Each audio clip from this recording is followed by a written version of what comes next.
And we've got another ultralight here. At least in the older days it was an ultralight. Well, I think we'd still call it an ultralight, at least to define what the aircraft is. We're standing in front of a Quicksilver here, probably the most popular ultralight ever made, and we're visiting with Steve Watts, who owns this airplane, and we're here at the Midwest LSA Expo 2011, but we're looking at an ultralight, or at least what we used to call an ultralight, and that's fine. We'll stick with that name. Yes, sir. I believe the number, and I've heard you telling a couple of customers here, is something in the neighborhood of 14 or 15,000 of these things flying around the world.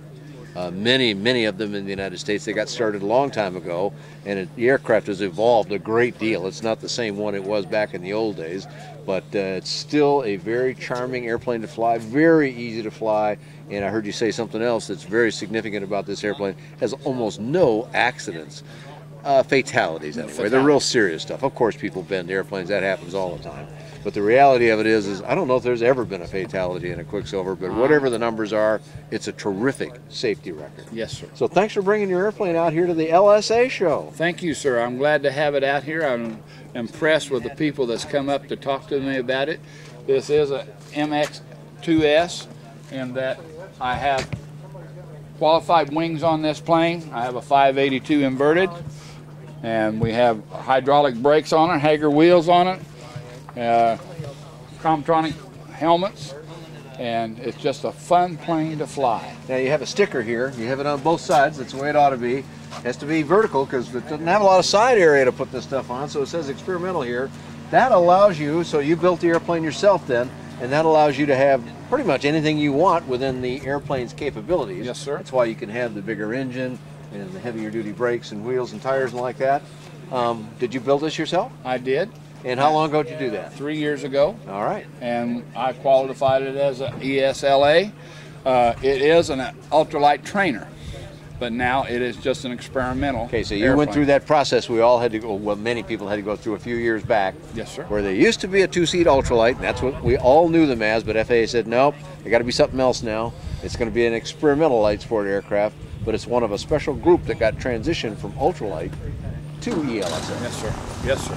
It was a fun transition. I had a good DAR and came in and looked it over, and being a experimental plane, you have to have it labeled where anybody sits down in a seat can fly this airplane. The labels and stuff are on there. That's why it's got to be on both sides. It's got to be on both sides.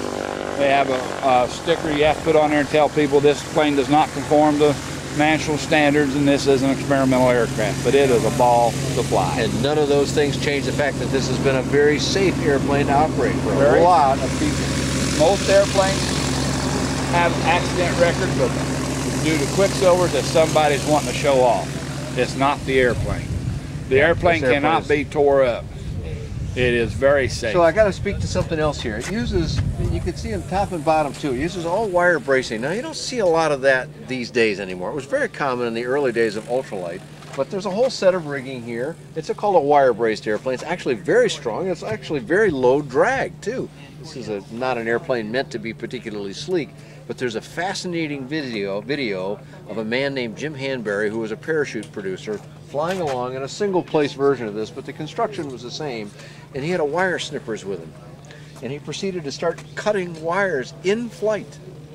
And he cut one wire. I think he started with the back wires actually. Cut the back wire here, nothing. Shaking the stick, nothing. Another wire, another wire. He got down to one wire on the airplane, and this thing still, despite his horsing around with the stick, stayed together. He didn't cut the last wire because that would have been all it took. Well, they wanted the plane to fail. They were testing the safety chutes. He made parachutes, and he was trying to parachutes, and he clipped the third wire and put it in a dive, pulled it out, and the wing collapsed. Yeah, the last section of the wing broke off. Yeah, it didn't break. It just went over. But quite a statement that you could remove all that. That's the primary strength making this airplane. This is the number one wire, right? And yet it took almost all of the load on a single wire. So it's a pretty amazing story about this airplane. And they turn around, and that's where the safety chutes that come in from the other airplane. After he got it, he stood in the seat, lifted the chute, and then he bailed out of the airplane. That's right. It was a great piece of video from many, many years ago now, but it spoke to this airplane and its capabilities for a long time.